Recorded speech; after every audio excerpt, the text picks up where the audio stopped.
So welcome everyone to the third class of the reincarnation series.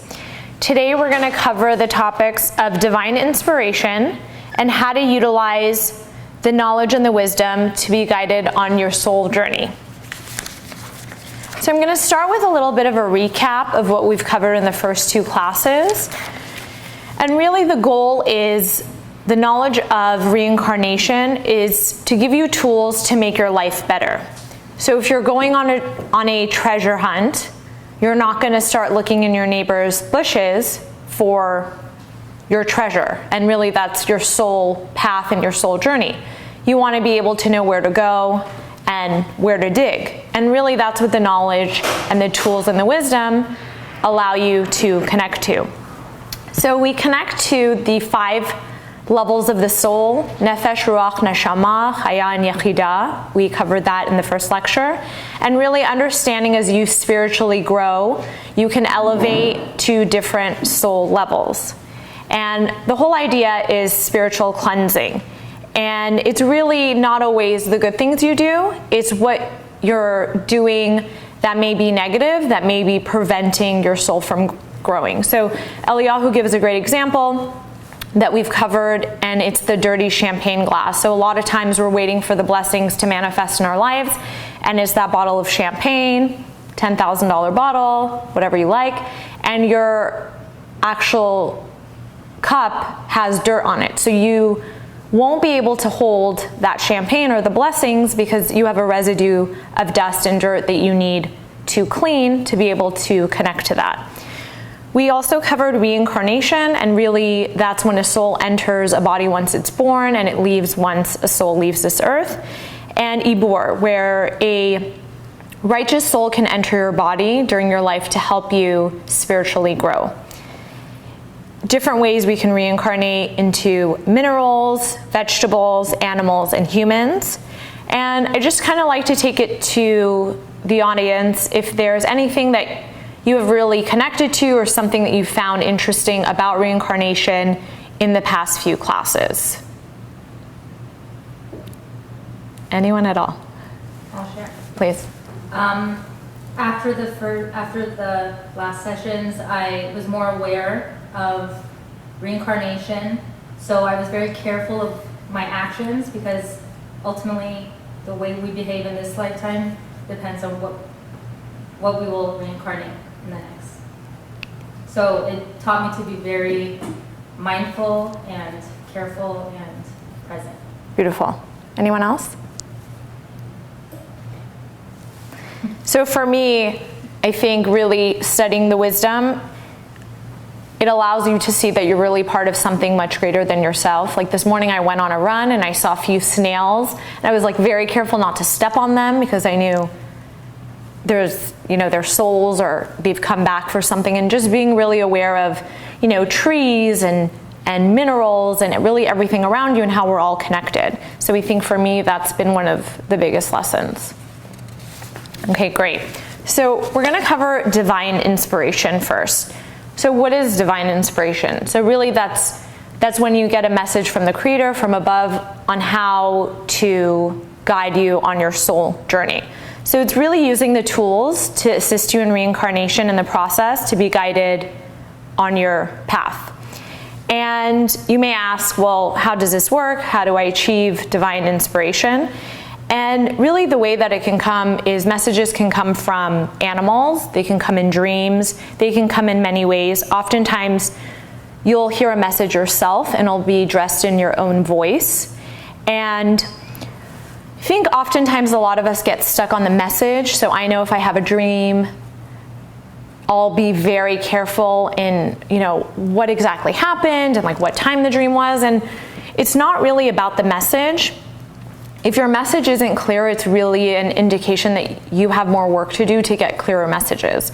So I think it's really easy to kind of get stuck on the messenger or how the message comes to you, and not really be concerned why your messages aren't clear, because sometimes we'll get a clear message on what to do or how to approach something, and sometimes it's a little bit mixed.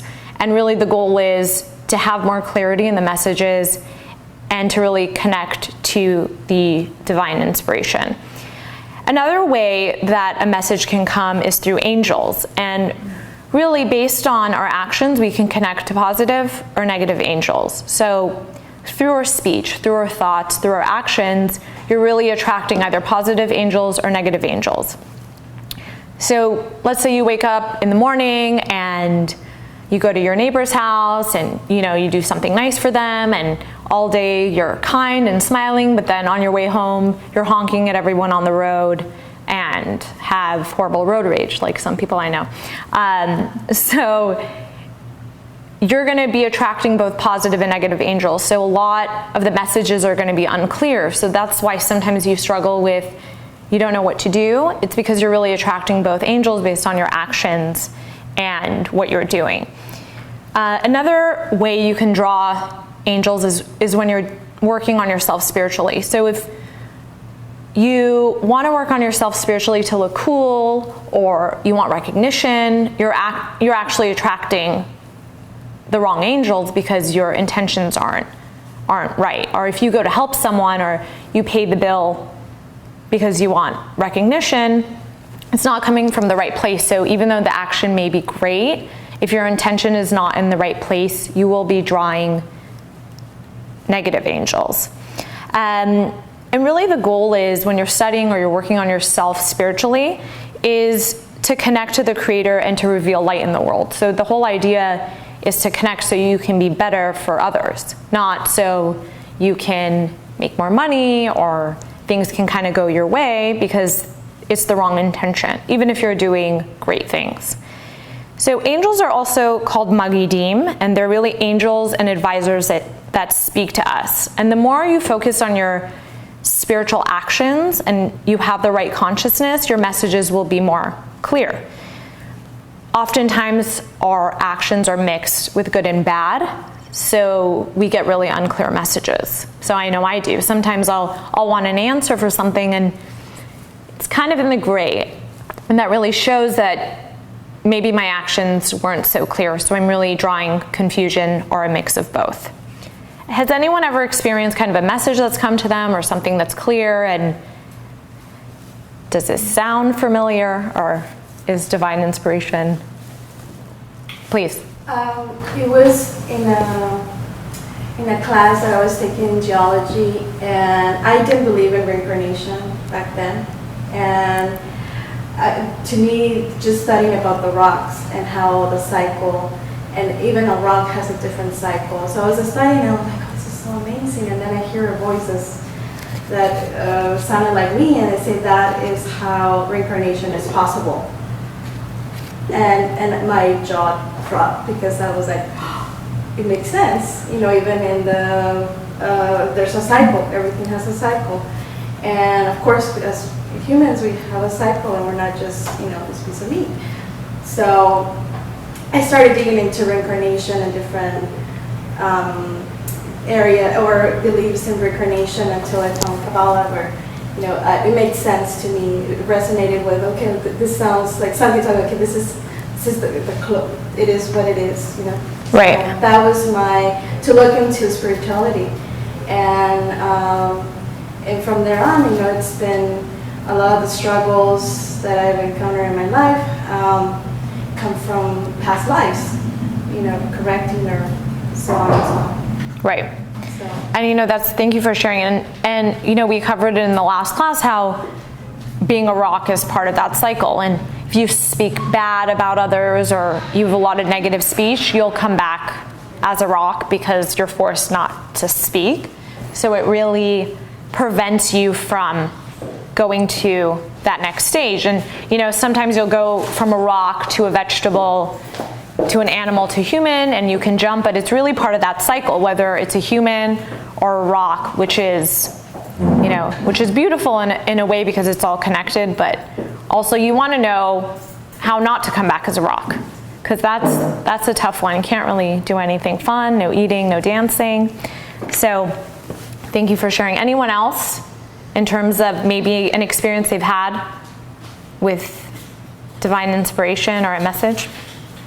If I'm struggling with something, or if I have a tough time, I'll I'll be listening to the radio and I'll hear my grandma's favorite song, and it's like, oh, okay, everything will be fine. So it's always that one song that comes up when I'm just in my thoughts, and it's like a reassurance to me.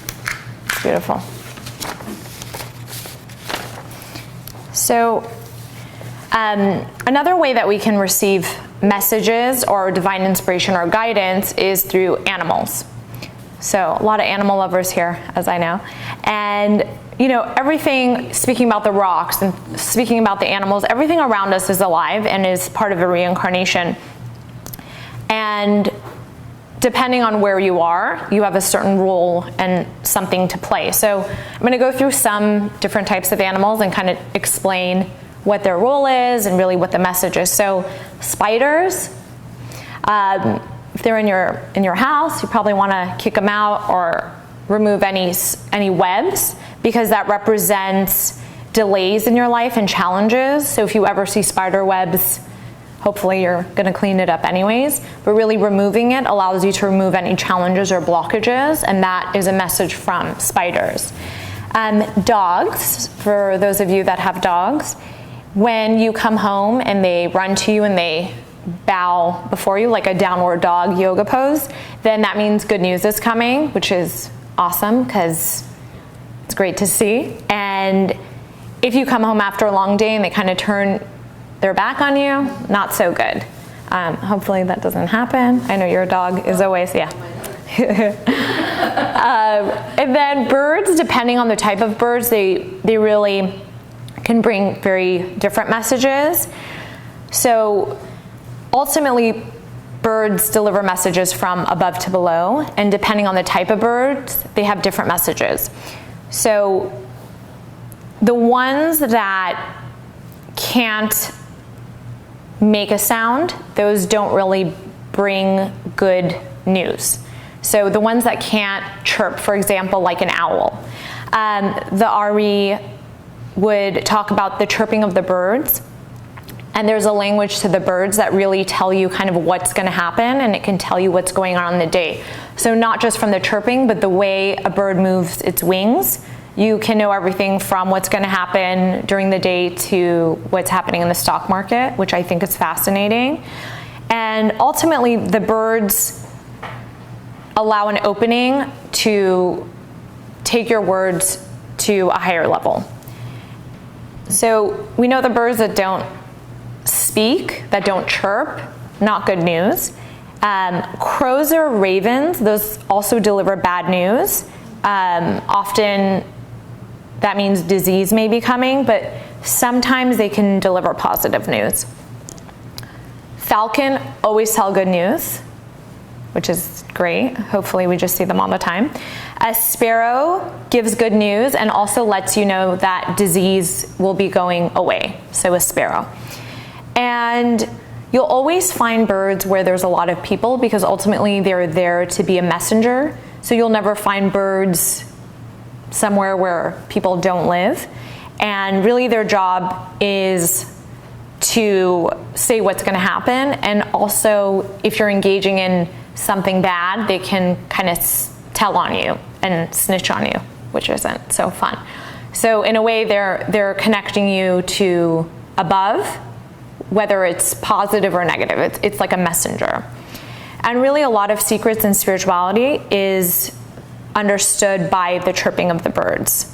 So everything can be understood through the language of the birds. So, I want to know how the birds are talking and what messages I can get. So really, what can I do to connect? And it sounds great. So can I just have a falcon come to my door every day and really just give me good news? And it sounds like a great deal, because a lot of us aren't really sure and we want that message. So there's certain things that you can do to actually connect to the divine inspiration and really get those messages. So I'm going to share those with you. The first one is to be quiet. So if a person can speak less and not speak like nonsense or rubbish, they're actually able to connect more to the divine inspiration and hear the messages. So ultimately, if you're speaking all the time, you really can't hear. So good listeners usually don't speak a lot.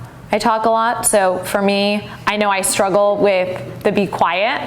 But we all have, some people don't like to talk as much and they're great listeners. So just really being conscious of what you're saying and what's really coming out of your mouth, because oftentimes if you can be quiet and really listen, then you can hear the messages. And it's not just from the birds, it could be someone walking by you and just saying something random, which isn't random, that's a message for you directly. Another way that you can connect and really open that up for you is crying. So I don't mean like crying to get attention or crying in like a movie, but really just crying when you're alone. And the crying and the tears actually remove negativity. So it's actually a good idea at night to cry for all the things that you haven't achieved. So you come into this world, your soul comes to do something, and you cry because you haven't reached that. It's not about crying because you're a victim and you feel bad for yourself. It's really crying because you know there's so much that you can do and you're missing it.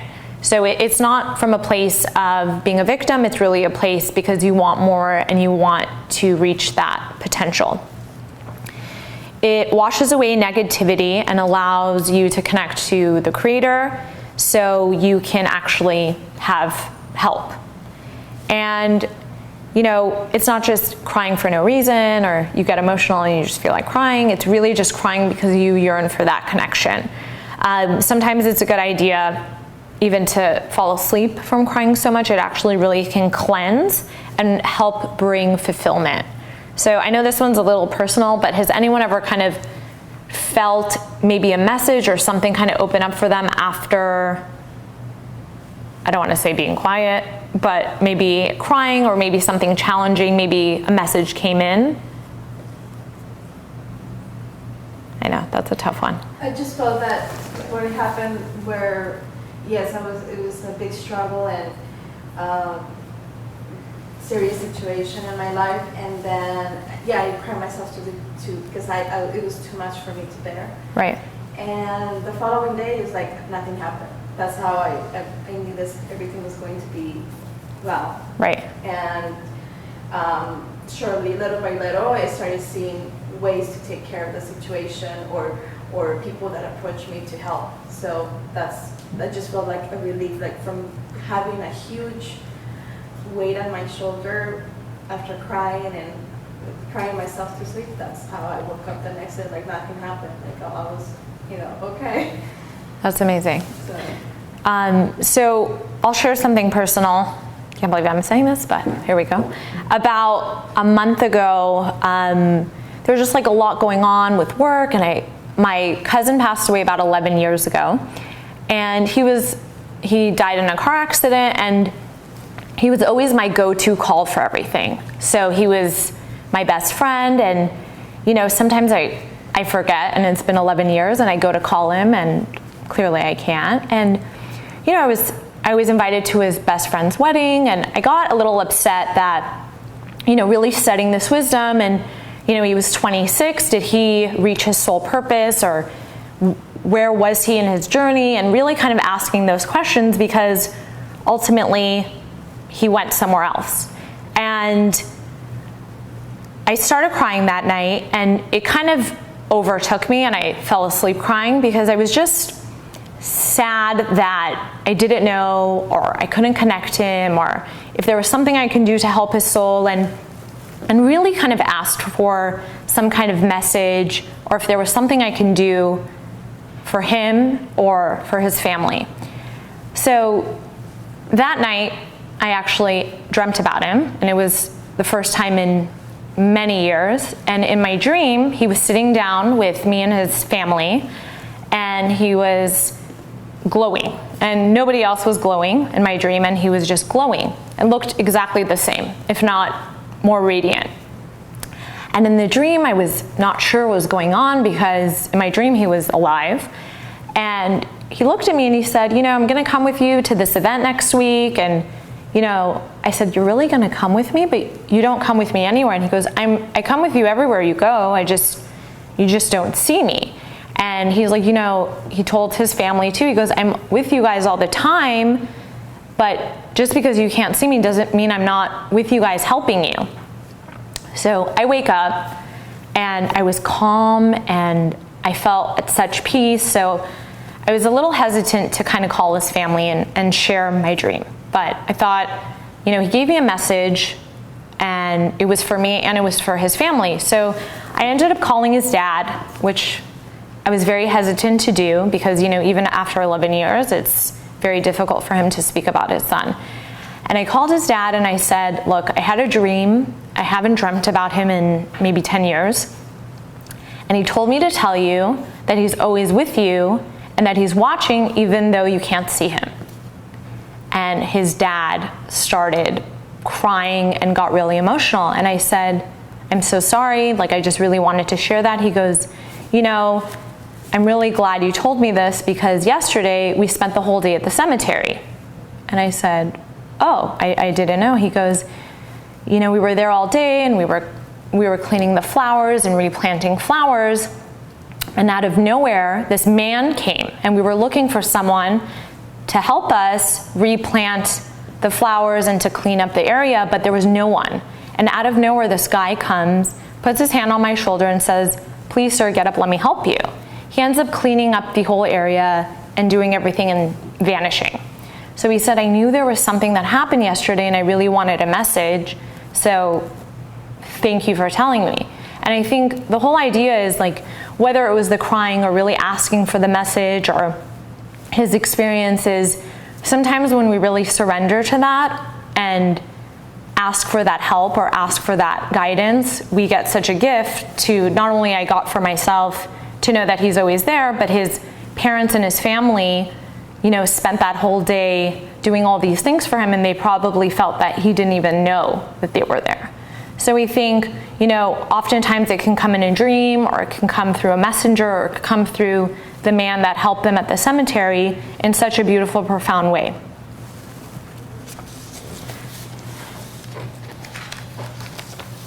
So another way that we can really connect to divine inspiration and really get the clear messages and really connect is when we're doing spiritual actions to be really happy. So if you're going to go to a soup kitchen and you're going to help feed people, can't go there and say, well, I'm going to go help people and I'm in a bad mood. And if you're going to do something spiritual and you're going to help people, you really have to be happy because ultimately you're affecting other people. And if you can engage in that happiness while you're doing something spiritual, then you can really fix negativity. And I know you guys are getting confused. First I'm telling you to cry and I'm telling you to be happy. And it's really about crying for your missed opportunities and the things that your soul has not yet achieved and being happy for all the good actions that you can actually partake in. Things to avoid that prevent divine inspiration. So sadness. So depression and sadness actually block a prophecy and for you to receive messages. So we all have moments of sadness. We all have been through very challenging experiences in our lives. But I think when it's the idea of getting stuck in the sadness too long and allowing that sadness to take over, the divine inspiration can't come in. Because when you go into a place of sadness, you're not thinking about how you can help someone. You're not thinking about what your soul purpose is. You're not thinking about what value you can add. It really just becomes about you. And there's no way for anything to really come in because you're closed off emotionally and spiritually. Anger is another one. So getting angry, you're unable to connect to divine inspiration or messages. It actually blocks the positive angels from coming when you're angry as well. So anger, sadness, not a good thing. And another tool that Eliyahu has shared in his lectures is sometimes it's a good idea once a day to maybe look outside of a window and to really look up at the sky and really connect to how small you are and how you're a small piece of something so much greater, because oftentimes we think the world revolves around us and everything is about us, but really connecting to how we're part of something so big allows us to really connect and to be open for that inspiration. Does anyone want to share maybe something that seems like they can do or they can maybe avoid, or maybe a struggle that they find in whether it's happy while being spiritual or anger? I mean, I've shared my road rage many times. So every time I have road rage, not allowing the divine inspiration to come in. Anyone? Crying. Some people can't cry. I can cry very easily. Nothing? I mean, is it easy, like for you guys to engage in like a spiritual action? Are you usually happy when you do it, or does it feel like a chore sometimes? Like if you're gonna go volunteer or do something to help someone, do you notice that when you come with good intentions and you're happy that the other person feels different, or is it the same because you're helping? Being happy while you're doing something for charity, obviously, makes a huge difference. Right. Not only for you, but for the people that you're helping, right? Because it's better not to do something if you're not engaged. Because other people can feel it. If they feel maybe you just feel bad, or you're just doing it because you have to. And I've noticed when I've done it when I'm not in the mood, and when I'm in the mood, it's completely different. I actually enjoy it more than the person I'm helping if I'm coming from that place. Any questions on any of those? I know, they're all so easy. Don't get sad, don't get angry. You know, and it's not, look, we all get sad, we all can get angry, but it's really just being aware that when you go into that place, you're preventing yourself from connecting and from getting out of it. So oftentimes, like if I get upset about something, it's easier to jump out of it and to not stay in there so long, because you realize, hey, if I'm sad, I can't really help anyone. I can't help myself. I can't help anyone around me. No one wants to be around me. I just want to be in a room and do nothing. You realize how much it's about you, and you're actually, you know, not helping anyone. Sometimes even if you're sad, it's a good idea to go for a walk or do something nice for someone, because you're not focusing on yourself, you're focusing on others, and that actually helps you get out of the sadness. So I'd like to do a short meditation on kind of what we've covered. So if everyone would like to uncross their hands and feet,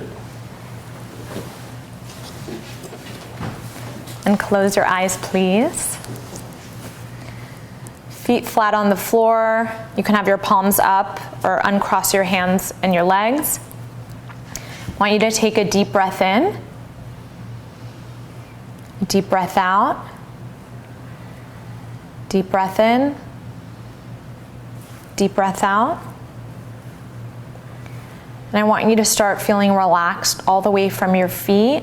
Deep breath in, deep breath out.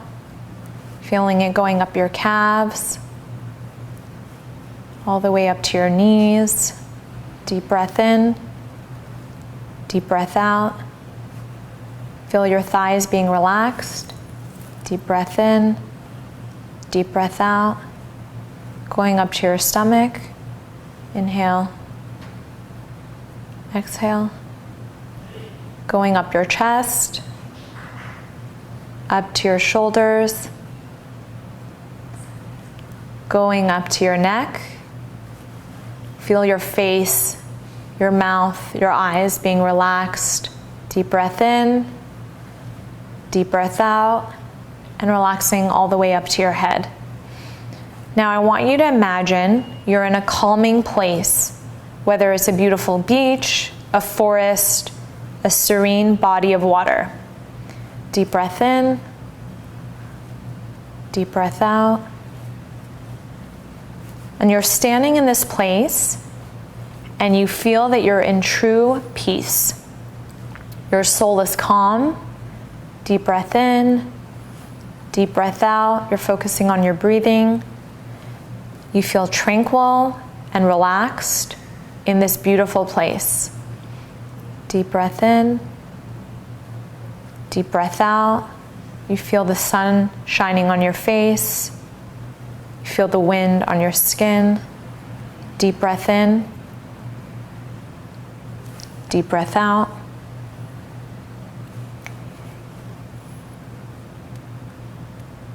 In this place, you feel absolute clarity. Your soul is connected, and you feel open and clear to receive messages, divine inspiration, and assistance. Deep breath in, deep breath out. You feel true happiness and peace where you are. Deep breath in, deep breath out.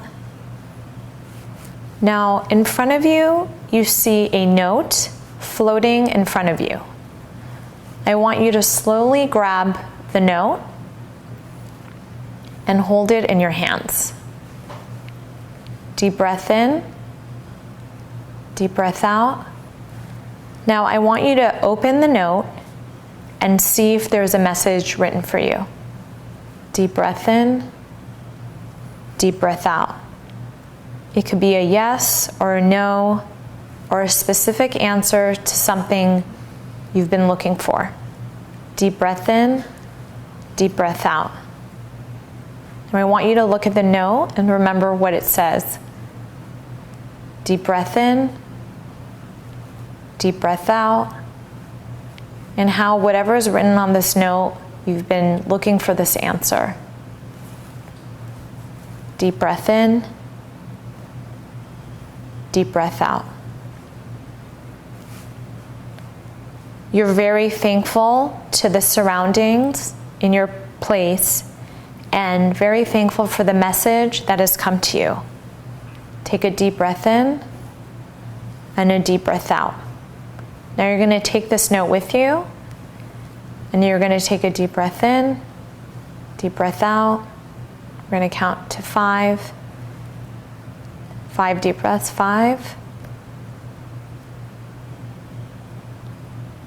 4, deep breath in, deep breath out. 2, deep breath in, deep breath out.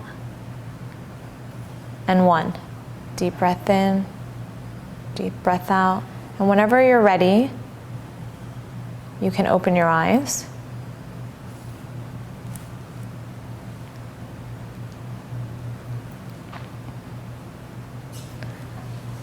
So does anyone want to share if they saw something in the note or connected to a message?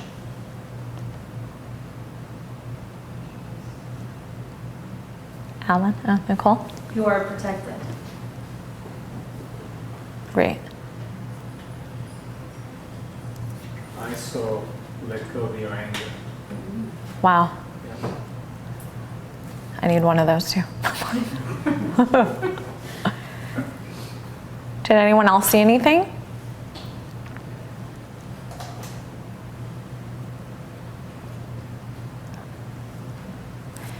And this is, oftentimes we look for the answer and we kind of run in circles, and sometimes it's as simple as taking a few minutes and really connecting to something beyond yourself or being in that place where a message can come so clearly as both of you saw. And sometimes if it doesn't come, you ask for it to come, because really having the need for it and the openness allows the message to come to you more clearly. So I'm going to do a quick takeaway of what we covered, because I know you all memorized it. So today, and of course the first 2 classes as well. So key takeaways today, we spoke about achieving divine inspiration. So really working on your positive actions so you can hear clear messages. So if you're engaging in negative actions and you're doing positive ones as well, your messages won't be so clear. They'll be a little bit fuzzy, might be in a different language. So really, the actions that we do, we're connecting to positive angels and allowing those messages to come to us clearly. how do we receive messages? So this can come in many forms, as we've shared: dreams, through animals, through our own voice, and really being open to things coming in a different package. Sometimes we want things in a certain way, we want a certain person to give us the message, but you can just be walking on the street and someone will blurt out something that's a message for you. And really being aware and open to it, or seeing it on a billboard. Oftentimes we're really busy with speaking and not being open, that we don't even hear the messages that are very clear for us. I shared this last week about, after I gave away peanut butter and jelly sandwich, I saw a license plate that said peanut butter and jelly love. And it was amazing, but I think the thing that really happens all day is those messages always happen.